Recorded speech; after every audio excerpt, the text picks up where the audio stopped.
नमस्कार दोस्तों, सिंप्लीफिकेशन में बहुत सारे ऐसे सवाल होते हैं जिनमें आप फालतू में उलझे रहते हैं। जैसे ये सवाल दिख रहा है आपके सामने जो, इसमें आप उलझ जाएंगे। सही तरीका, सही टेक्निक, सही कॉन्सेप्ट और सही फार्मूला ना पता होने की वजह से इस फार्मूले में आप उलझे रह जाएंगे और 2 से 3 मिनट ये सवाल आपका ले लेगा। तो इसलिए सिंप्लीफिकेशन के सवालों को सॉल्व करने के लिए हमको सही अप्रोच सीखना पड़ेगा। कब कौन सा फार्मूला लगना है वो सारे हमको प्रैक्टिस करने पड़ेंगे, नहीं तो ये फार्मूले में आप उलझ जाएंगे और फंस जाएंगे। यहीं पर आपका समय बर्बाद हो जाएगा, ठीक है ना।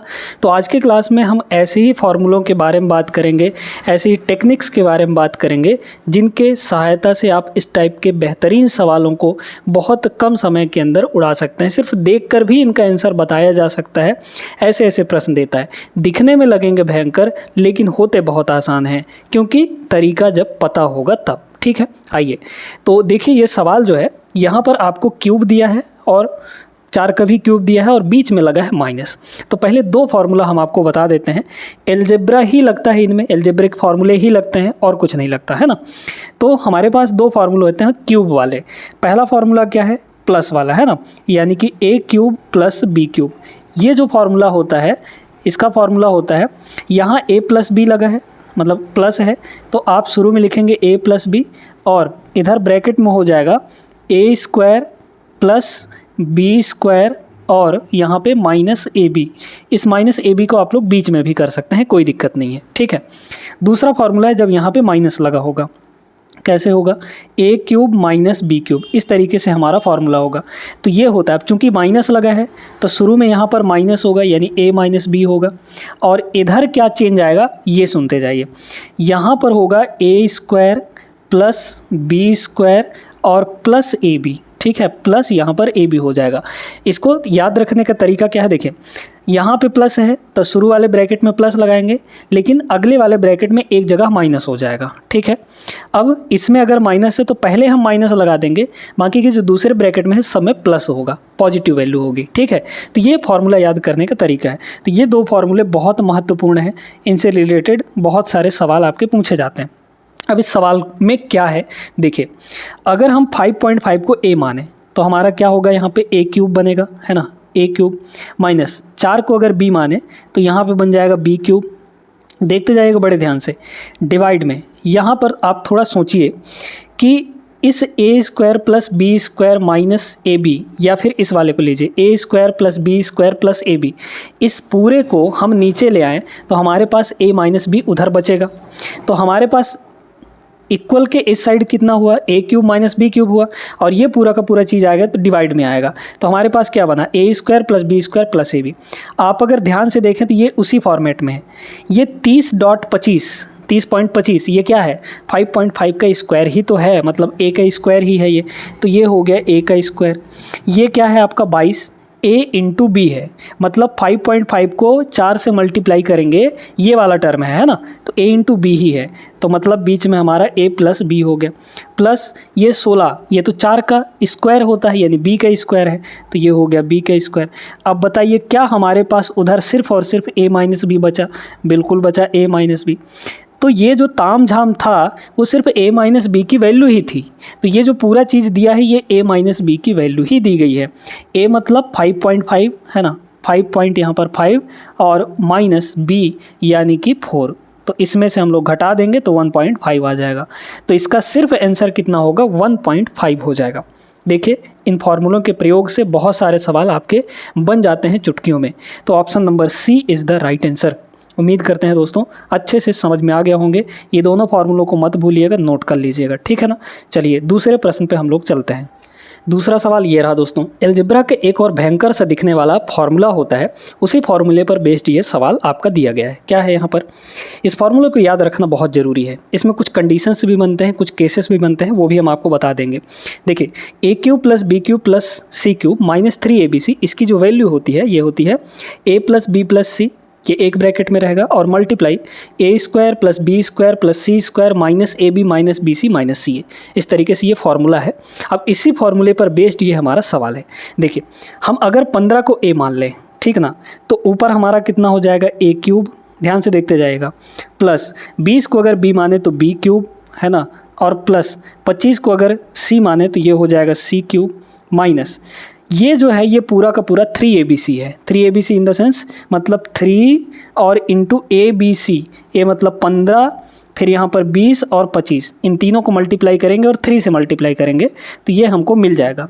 इसमें मतलब टेस्ट करने की ज़रूरत नहीं है कि टेस्ट करने में मल्टीप्लाई करके और पता करने में कि वही है उसमें आप समय लगा दें, तो ऐसा नहीं करना है, ये हो गई। ठीक है, इस तरीके से आपका सवाल ही सेट किया गया है। तो ये हो जाएगा 3abc। नीचे क्या होगा, डिवाइड में क्या है 15 मतलब a, तो a का स्क्वायर, ठीक है, plus b square plus c square दिया ही है, माइनस ये ab है, ab का मतलब 15 इंटू 20, 15 इंटू 20 करेंगे 300 आ रहा है, बस आ गया, माइनस ये BC है यानी कि 20 इंटू 25, तो 20 इंटू 25 500 हो जाएगा मतलब BC, फिर माइनस CA। इस तरीके से ये हो गया। तो इसकी वैल्यू बताइए कितनी हो जाएगी, डायरेक्टली इसकी वैल्यू हो जाएगी A प्लस B प्लस यहाँ पर C। क्यों? क्योंकि इसके बटे में ये पूरा का पूरा, इस ब्रैकेट का, इस पूरे ब्रैकेट का ये पूरा का पूरा नीचे आ जाएगा, तो उधर क्या बचा, A plus B plus C ही बचेगा। तो ये पूरी जो वैल्यू दी गई है, ये ताम झाम जो दिया गया है, ये सिर्फ कह रहा है कि A plus B plus C निकाल दो, आंसर आ जाएगा। तो A कितना है हमारा 15 है यहाँ पर, प्लस B कितना है 20 है, और C हमारा यहाँ पर 25 है ना। इन सभी को जोड़ेंगे तो 45 और 15 यहाँ पर 60 हो जाएगा कि नहीं। तो यही आपका करेक्ट आंसर होगा, मतलब option number B is the right answer. चलिए तीसरे प्रश्न पे चलते हैं। तीसरा सवाल यहाँ पर देखिए, ये भी फॉर्मूला बेस्ड ही है। अगर आप ऐसे करें कि 3.7 का क्यूब निकालें फिर ये करें तो नहीं बन पाएगा। ठीक है, ऐसे करने की कोशिश भी मत करिएगा, 10 मिनट यही खा लेगा आपका, है ना। देखिए यहाँ पे 3.7 है मतलब a क्यूब है, तो हम आपको दो फार्मूले लिखा देते हैं, दो फार्मूले क्यूब वाले, है ना, मतलब a प्लस बी का होल क्यूब, है ना। हम जो शुरू में फार्मूला लिखाए थे वो a cube plus B cube के फार्मूले थे, अभी यहाँ पर a प्लस बी इसका होल क्यूब होगा, है ना। तो दोनों में कन्फ्यूज़ नहीं होना है, दोनों फार्मूलों में। इसका जो फार्मूला होता है ये होता है a क्यूब प्लस यहाँ पे 3a स्क्वायर बी, है ना, 3a square B plus 3ab square और प्लस यहाँ पे b क्यूब। इस फॉर्मूले को और एक तरीके से लिखा जा सकता है, कैसे, a क्यूब, है ना, प्लस इस b क्यूब को यहाँ पे लिख सकते हैं, तो ये हो जाएगा b क्यूब, अब प्लस यहाँ पे इसमें और इसमें सेकेंड टर्म में से और थर्ड टर्म में से 3ab कॉमन ले सकते हैं, तो a प्लस b यहाँ पर बचेगा अपना। ठीक है, तो ये फार्मूला एक हो गया, मतलब है इसी का, लेकिन लिखने का तरीका थोड़ा सा अलग हो गया। चलिए माइनस वाला देख लीजिए कि a माइनस बी का होल क्यूब कितना होगा, तो ये फार्मूला होता है a क्यूब, है ना, ध्यान से देखते जाएगा, minus 3a square B plus 3ab square और माइनस यहाँ पे b क्यूब। कहाँ माइनस लगता है, सेकंड वाले में और लास्ट वाले टर्म में। ठीक है, इस तरीके से। अगर इसको एक तरीके से और लिखा जाए तो a cube minus B cube यहाँ पर होगा, है ना, a cube minus B cube minus 3ab इनमें से कॉमन लीजिए, तो 3ab कॉमन आ गया, तो यहाँ बचा a और माइनस चूँकि यहाँ से कॉमन लिए हैं तो यहाँ भी a माइनस बी बचेगा, है ना। तो ये तरीका है आपके पास, ये दोनों फार्मूले नोट कर लीजिएगा। अब बात करते हैं इस सवाल की। तो सवाल में क्या दिया गया है, ध्यान से सुनिए। यहाँ है 3.7 को अगर a मानेंगे तो a का क्यूब है ना, ध्यान से देखते जाइए, माइनस ये है 3 और ये इसको तो a ही माने हैं, तो ये हो जाएगा a स्क्वायर, फिर यहाँ पर इसको अगर b मान लें तो ये b प्लस यहाँ 3ab स्क्वायर है कि नहीं, 3ab स्क्वायर और माइनस यहाँ 0.7 यानी b, तो इसका क्यूब हो जाएगा। तो ये फॉर्मूला कहाँ बैठ रहा है, सेकंड वाले में, है ना। मतलब ये आपको a माइनस बी का होल क्यूब दिया गया है, a माइनस बी का होल क्यूब दिया गया है। a कितना है, तो a हमने 3.7 को माना था, तो a के जगह पे 3.7 माइनस b हमारा 0.7 है, तो ये हो गया 0.7, इनका क्यूब करना है। 3.7 में से 0.7 घटा देंगे तो 3 ही बचेगा, और 3 का क्यूब कितना होता है 27 के बराबर, तो इसका आंसर 27 आएगा, ऑप्शन नंबर बी।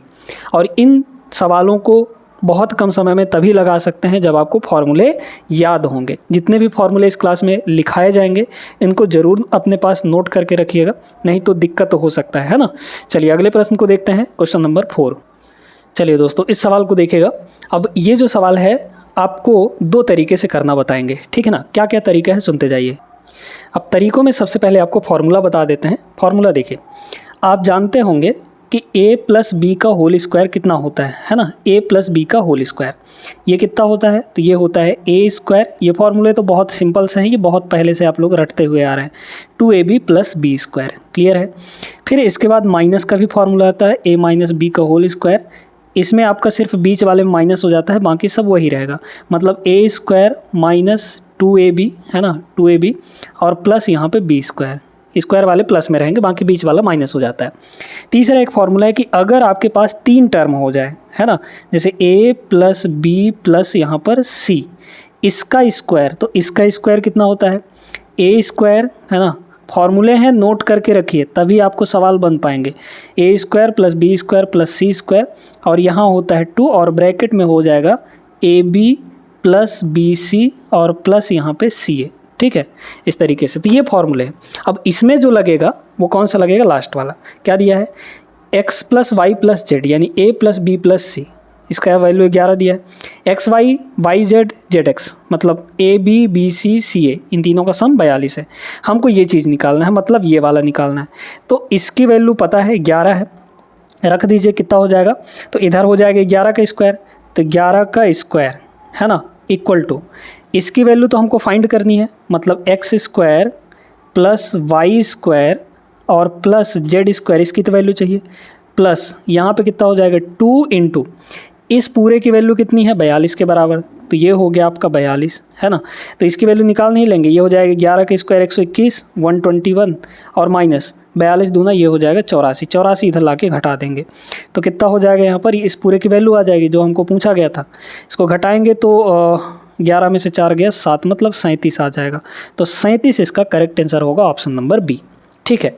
अब मान लीजिए यहाँ पर ये फॉर्मूला नहीं याद आता है, तब क्या करेंगे है ना, तब तो भैया मुश्किल होने वाला है, तो अपना दूसरा तरीका लगाएंगे।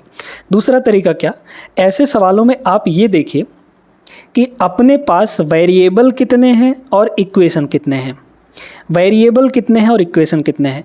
ध्यान रखिएगा दोस्तों, हम किसी भी एल्जेब्रिक एक्सप्रेशन को तभी सॉल्व कर पाते हैं, यानी उनके वेरिएबल की वैल्यू तभी एग्जैक्टली निकल पाती है जब नंबर ऑफ़ इक्वेशन और नंबर ऑफ़ वेरिएबल सेम होते हैं। जैसे यहाँ पे देखिए 1 2 3 3 वेरिएबल हैं है ना, 3 चर हैं, और यहाँ पर देखिए 3 वेरिएबल यहाँ भी है, लेकिन इक्वेशन आपको 2 ही दिया गया है, यहाँ एक इक्वेशन यहाँ एक इक्वेशन। तो क्या हम x y z तीनों की एग्जैक्ट वैल्यू निकाल सकते हैं क्या, नहीं निकाल सकते हैं, क्योंकि नंबर ऑफ़ वेरिएबल जो है वो ज़्यादा है नंबर ऑफ़ इक्वेशन से। नंबर ऑफ़ इक्वेशन 2 ही हैं, नंबर ऑफ़ वेरिएबल ज़्यादा है। तो नंबर ऑफ़ वेरिएबल जब नंबर ऑफ़ इक्वेशन से ज़्यादा हों, तो जितने नंबर ऑफ़ वेरिएबल ज़्यादा होंगे इक्वेशन से, जैसे यहाँ नंबर ऑफ़ इक्वेशन 2 है और वेरिएबल 3 है, तो एक ज़्यादा है वेरिएबल, तो उस एक वेरिएबल को आप अपने से कुछ भी मान सकते हैं, अपने से कुछ भी मानिए, किसी को भी, x को y को z को, किसी को भी कुछ भी मान लीजिए, उसकी एक पर्टिकुलर वैल्यू चूज़ कर लीजिए है ना। मतलब जैसे हम x की वैल्यू 0 ले लिए, y की वैल्यू 0 ले लिए, या फिर z की वैल्यू किसी एक की, क्योंकि एक ही एक्स्ट्रा हो रहा है, तो उसी एक की वैल्यू हमको एक्स्ट्रा लेनी है, मतलब कि उसी एक की वैल्यू हमको 0 ले लेनी है। तो हम यहाँ पे चलिए मान लेते हैं कि हमारी जो z की वैल्यू है वो 0 है, ठीक है। z की वैल्यू कितनी है यहाँ पर, 0 के बराबर, z की वैल्यू 0 है। अगर हम z की वैल्यू 0 करेंगे तो ये पूरा 0 हो गया। z अगर 0 है तो y इंटू जेड, क्योंकि 0 से किसी का भी मल्टीप्लाई होता है तो 0 हो जाएगी, तो ये भी 0 और ये भी 0 हो जाएगा। मतलब x प्लस वाई की वैल्यू 11 हो गई और x इंटू वाई की वैल्यू यहाँ पर 42 हो गई। हमने z 0 माना है तो ये भी 0 होगा, मतलब x square plus Y square चाहिए बस हमको, यही ना चाहिए। तो अब आप जानते हैं कि a प्लस बी का होल स्क्वायर कितना होता है, a square plus 2ab plus B square. मतलब अगर इनके जगह पे एक्स वाई होता तो x प्लस वाई का whole square equal to x square plus 2ab plus B square, मतलब x square plus B square plus 2ab, इस तरीके से लिख सकते थे कि नहीं। तो X square plus Y square की वैल्यू कितनी हो जाएगी यहाँ से, हमको चूंकि वही चाहिए अब, क्योंकि z तो 0 हो चुका है, तो X square plus Y square कितना हो जाएगा, एक्स स्क्वायर मतलब सॉरी a प्लस बी का होल स्क्वायर मतलब x प्लस वाई का होल स्क्वायर, और ये जो बीच वाला टर्म है इधर आ जाएगा तो माइनस हो जाएगा, यानी कि माइनस 2xy हो जाएगा। क्लियर है ये चीज़ कि नहीं, तो यही चाहिए। x प्लस वाई कितना है 11, तो यहाँ हो गया 11 का स्क्वायर माइनस यहाँ हो जाएगा 2xy, xy यानी कि 42, तो ये हो गया आपका 42। तो फिर से वही चीज़ 37 आ जाएगा इसका, है ना। तो यहाँ से भी आपका आंसर आ गया। तो जब भी आपके पास नंबर ऑफ़ वेरिएबल ज़्यादा हो नंबर ऑफ़ इक्वेशन से, तो आपको यही करना है, जितने ज़्यादा होंगे उनकी कुछ ना कुछ पर्टिकुलर वैल्यू ले लीजिए, तो आपका काम जो है वो आसान हो जाएगा। समझ में आ गया कि नहीं, है ना। तो इसको नहीं भूलिएगा, ठीक है। आगे चलिए प्रश्न नंबर 5 पे। अगला सवाल इसको देखते हैं। ये तो बड़ा आसान सा सवाल है। इसमें एक चीज़ आपको ध्यान रखना होता है, जैसे यहाँ पे x और y के रेशियो 3 और 2 दिया गया है। आपको बस डिग्री चेक करनी है कि ऊपर की डिग्री और नीचे की डिग्री बराबर हो रही है कि नहीं, है ना। मतलब ये होमोजीनियस बन रहा है कि नहीं। तो जैसे यहाँ x स्क्वायर है, यहाँ y स्क्वायर है, मतलब स्क्वायर ऊपर भी है, स्क्वायर नीचे भी है, तब ये तरीका आप बड़े आराम से लगा सकते हैं। अगर ऊपर की डिग्री मतलब ऊपर का पावर और नीचे का पावर अलग अलग होता तो फिर लगाना मुश्किल था, मतलब लगा ही नहीं सकते थे ये तरीका, ठीक है। तो तरीका क्या है, सीधे सीधे एक्स वाई का रेशियो 3 2 दिया है, तो आप x की वैल्यू 3 ले लीजिए, y की वैल्यू 2 ले लीजिए। अगर यहाँ डिग्री अलग अलग होता तो डायरेक्ट हम इसको x की वैल्यू 3 और y की वैल्यू 2 नहीं लेते, है ना। उस टाइम पर ध्यान रखिएगा। तो यहाँ पर ले सकते हैं, यहाँ पर कोई दिक्कत नहीं है। तो x की वैल्यू 3 मतलब यहाँ रखेंगे तो 3 का स्क्वायर यानी 9 प्लस इसके जगह पे तो 2 का स्क्वायर यहाँ पे हो जाएगा 4 डिवाइड बाई वही चीज़, मतलब 9 - 4 हो जाएगा। तो ऊपर हो गया 13/5, है ना, 13/5। बहुत सिंपल सा प्रश्न था, लेकिन कॉन्सेप्ट जानते तब। Option C is the right answer. आगे चलिए प्रश्न नंबर 6 पर। अब जैसे इस सवाल को देखिए, ये भी उसी टाइप का है। x डिवाइड बाई यहाँ पे 2y है, तो इस 2 को उधर ले जाइए, क्योंकि क्रॉस मल्टीप्लाई होता है कि नहीं। तो इस 2 को हम लोग उधर ले जाएंगे, तो ये 6 दूना 12 हो गया, मतलब अब यहाँ पे 12 है। तो x/y की जो वैल्यू है वो कितनी होगी, 12/7 हो गई कि नहीं। अब आपको x - y और x + y चाहिए, तो x की वैल्यू डायरेक्ट लीजिए, क्योंकि यहाँ पावर 1 है, यहाँ भी नीचे भी पावर 1 है, और y की वैल्यू 7 ले लीजिए, बस यहाँ पुट कर दीजिए। तो यहाँ हो जाएगा 12 - 7, 12 - 7 यानी कि 5 हो गया, 5 डिवाइड बाई 12 + 7 यानी 12 + 7 हो जाएगा 19, और प्लस यहाँ पे 14/19 है। तो मतलब ये तो बहुत आसान हो गया, है ना। 19/19 आ जाएगा आपका, ठीक है। इसकी वैल्यू चाहिए थे ना, तो 19/19 होगा। भाई यहाँ देखिए डिनोमिनेटर में तो 19 ही है, और ऊपर वाले जुड़ जाएंगे तो 5 और 14 19 हो जाएगा। 19/19 मतलब 1 होगा, और 1 के टर्म में नहीं दिया है आपको, 19/19 ही दिया है। Option number B is the right answer. अब इस सवाल को देखिएगा। इस सवाल में ऐसा है ना दोस्तों कि ये आपके सोचने के तरीके को टेस्ट करेगा ये सवाल, ठीक है। कैसे आप सोचते हैं, पूरा लगाते हैं कि थोड़ा सा सोच कर बहुत आसान तरीके से आप लगा सकते हैं, है ना। कैसे, एक तो तरीका क्या है कि 2x - 3y = -1 दिया गया है। हम इसको सॉल्व करेंगे क्रॉस मल्टीप्लाई, 12x इधर 7 मल्टीप्लाई होगा, 7x + 7y होगा। ऐसे इधर उधर करेंगे तो हमारे पास आ जाएगा एक इक्वेशन ये, एक इक्वेशन ये दिया ही है। इन दोनों को सॉल्व करेंगे, x y की वैल्यू निकालेंगे, फिर उस x y को यहाँ रखेंगे, तब जाके आपका 2xy की वैल्यू आएगी, ठीक है। एक तो तरीका ये हो गया। बहुत ध्यान से इस चीज़ को समझते जाइएगा। अगर यहाँ पे हम ये देखें कि x/x + y का जो रेशियो दिया गया है, रेशियो वो कितना दिया गया है, 7/12। अगर हम ये देखें कि भाई x की वैल्यू यहाँ 7 ले लें, तो यहाँ x की वैल्यू 7 यूनिट है ना, तो यहाँ 7 यूनिट अगर रखेंगे तो ये कितना होगा, 5 होना चाहिए, क्योंकि दोनों की वैल्यू यहाँ पे 12 है, तो ये 5 यूनिट होना चाहिए, y की वैल्यू 5 यूनिट। अब अगर हम आपसे ये कहें कि x यहाँ पर 7 है, x यहाँ पर कितना है, 7 है, और y आपका यहाँ पर कितना है, 5 है ना, तो 5 दूना 10 7 70 ऐसे भी हो गया। लेकिन इससे और आसान तरीका ये देखिए, है ना। एक तो तरीका पता चलेगा कि एक्स वाई की वैल्यू अगर यहाँ रखेंगे तो ये सेटिस्फाई करेगा, तभी एक्स वाई की वैल्यू ये ले सकते हैं। लेकिन यहाँ पे मान लीजिए अगर 70 ना होता, कुछ और चीज़ होता, तो क्या होता, आता तो 7 का मल्टीपल ही ना, क्योंकि x की वैल्यू 7 है और x यहाँ मल्टीप्लाई हुआ है, तो x का ही मल्टीपल आएगा। जो हमारा आंसर होगा 2xy वो 7 का ही मल्टीपल आएगा, यानी x का ही मल्टीपल आएगा। तो 7 का मल्टीप्लाई में कौन है यहाँ पर वैल्यू, ये तो 7 के मल्टीपल में नहीं है, ये भी 7 के मल्टीपल में नहीं है, ये भी 7 के मल्टीपल में नहीं है। एक ही ऑप्शन बचा है, ऑप्शन नंबर बी, ये आपके 7 के मल्टीपल में है, तो वही आपका आंसर होगा, और कोई आंसर हो ही नहीं सकता। समझ में आ गई बात कि नहीं। चलिए अगले प्रश्न पे चलते हैं, क्वेश्चन नंबर 8। चलिए दोस्तों, अलजेब्रा के एक और फार्मूला बच रहा था जो सिंप्लीफिकेशन में प्रयोग होता है। वो फार्मूला ये है, बहुत सिंपल सा, बहुत प्यारा सा फार्मूला है, a² - b²। अगर दोनों स्क्वायर है और बीच में माइनस लगा है, तो ये सीधे सीधे आपका होता है a + b, मतलब एक बार प्लस और एक बार माइनस, यानी a माइनस बी, इस तरीके से होता है।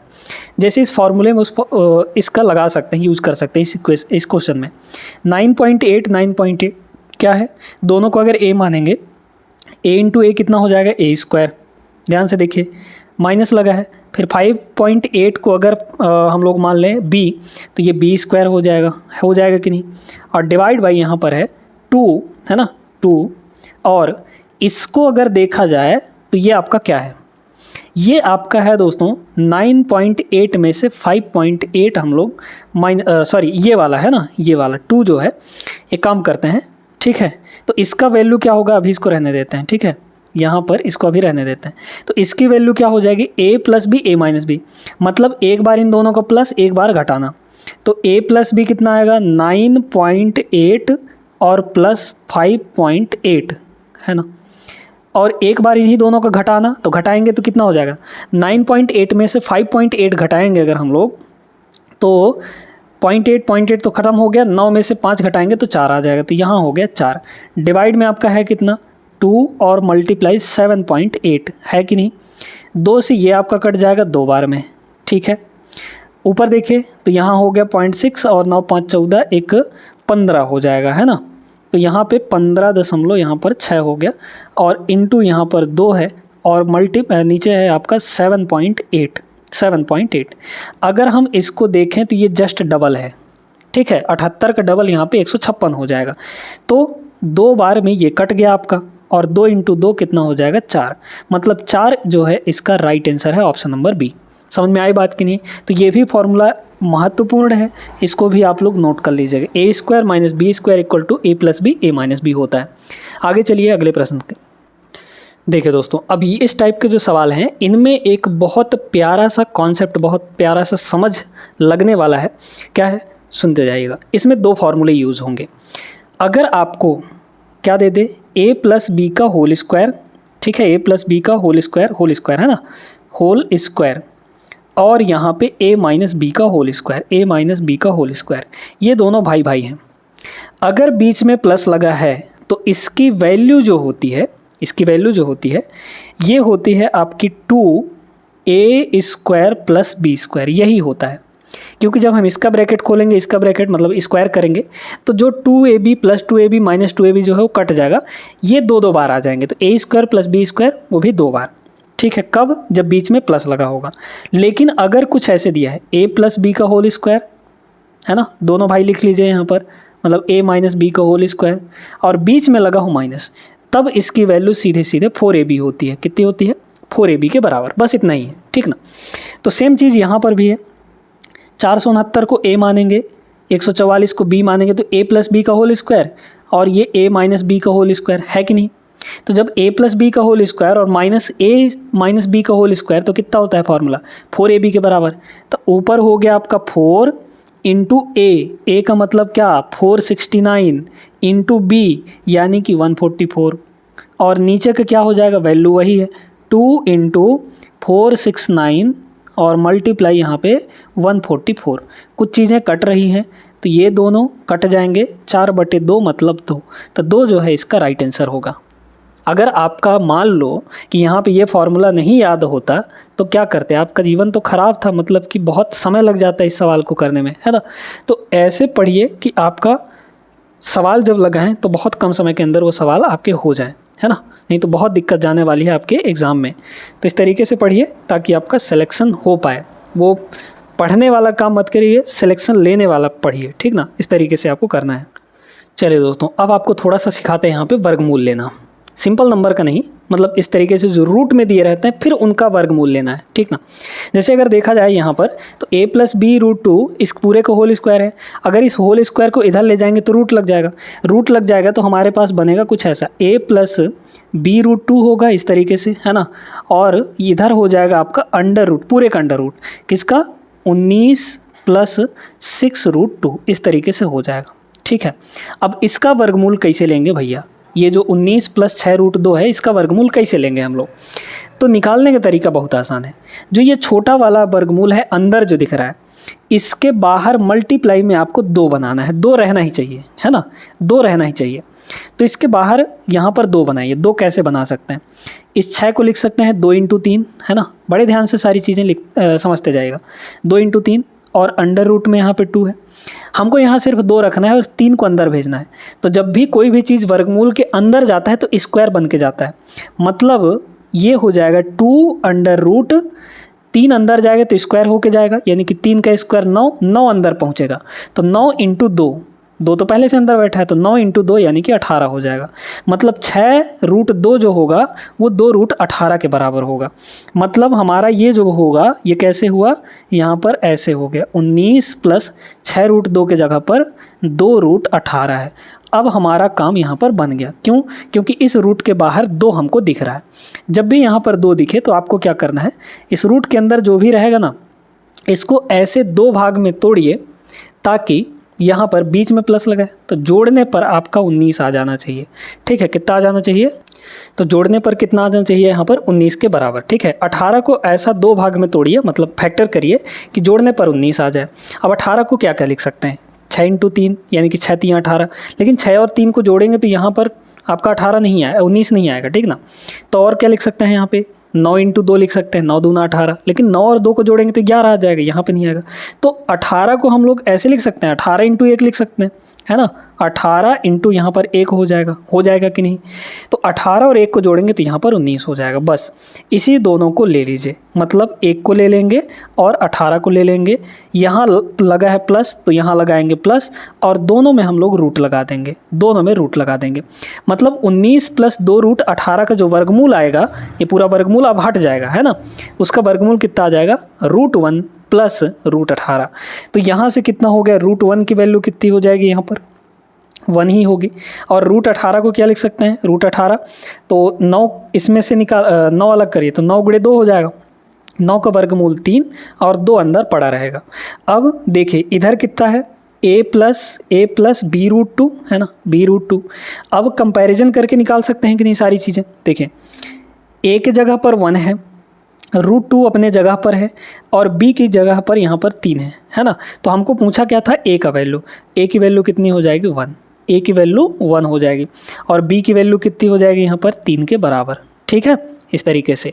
तो 1 is the right answer, option number D इसका सही जवाब होगा। तो ये तरीका है दोस्तों इस टाइप के सवालों का वर्गमूल निकालने का। उम्मीद करते हैं कि आपको समझ में आ गया होगा। चलिए आगे बढ़ते हैं, एक आध सवाल और करते हैं।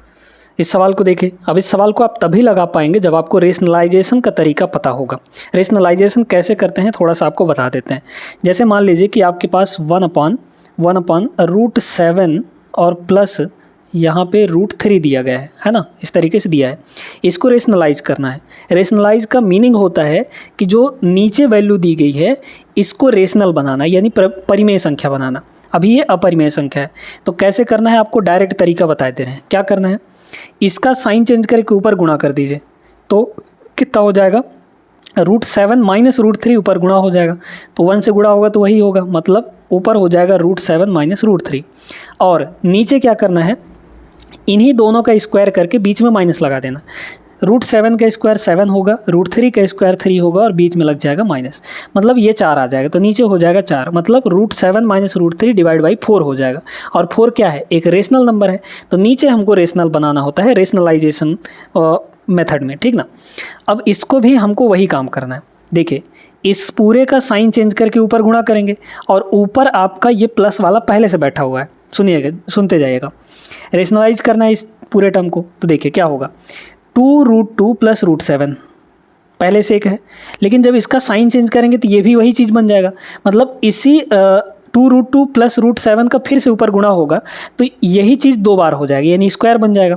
तो मतलब ऊपर कुछ ऐसे होगा, 2√2 + √7 और इसका स्क्वायर बन जाएगा, क्योंकि ये चीज़ पहले से एक था और रेशनलाइज करते टाइम हमने नीचे वाले का साइन चेंज करके ऊपर गुणा किया, तो प्लस करेंगे तो वही चीज़ बनेगा, यानी स्क्वायर हो जाएगा। नीचे वाले का क्या बताया था हमने कि दोनों का स्क्वायर करके माइनस करना है। यहाँ बीच में प्लस लगा रहे चाहे माइनस लगा रहे, आपको दोनों टर्म का स्क्वायर करके हमेशा माइनस ही करना है। 2√2 का स्क्वायर करेंगे कितना हो जाएगा, 2 का स्क्वायर 4, √2 का स्क्वायर 2, यानी 4 दूना 8 हो जाएगा। माइनस √7 का स्क्वायर करेंगे तो यहाँ पर 7 ही होगा, इक्वल टू इधर कितना है, x + y√14 है ना, y√14। अब देखिए a प्लस बी का होल स्क्वायर वाला फार्मूला लगेगा। a मतलब 2√2 का स्क्वायर, 2√2 का स्क्वायर होगा 8 प्लस b का स्क्वायर यानी √7 का स्क्वायर 7 प्लस 2ab है ना, तक 2 है ना, यहाँ पे प्लस होगा 2a मतलब 2√2 है ना, यहाँ पे मल्टीप्लाई होगा 2√2 ठीक है, और b यानी कि √7 हो जाएगा। तो कितना हो गया 8 7 15 और प्लस यहाँ पे हो जाएगा 4 और √7 √2 का गुणा होगा तो यहाँ पे √14 हो जाएगा। इक्वल टू इधर हमारे पास कितना है x प्लस y√14। अब तो कंपेयर करके निकाल सकते हैं सारी चीज़ें। हमको क्या पूछा था y का वैल्यू देखिए यहाँ पर कितना है 4 के बराबर, तो y आपका 4 होगा, मतलब option number D is the right answer. उसी टाइप का सवाल था, कंपेयर करने वाला ही था। उम्मीद करते हैं दोस्तों कि आज का सेशन आपको पसंद आया होगा। वीडियो तुरंत लाइक कर दीजिए है ना आगे बढ़ने से पहले, और चैनल को सब्सक्राइब भी कर लीजिएगा अगर आप चैनल पर पहली बार आए हैं तो। ऐसी ही बेहतरीन क्लासेस डेली आपकी चलती हैं, इन क्वेश्चंस की प्रैक्टिस करिए, बेहतरीन तरीके से आप लोग अपना प्लेस जो है सिक्योर कर सकते हैं आपके रेलवे के एग्ज़ाम में। तो आज के सेशन लाइक कर दीजिएगा। मिलते हैं हम लोग अगले क्लास में, तब तक के लिए जय हिंद।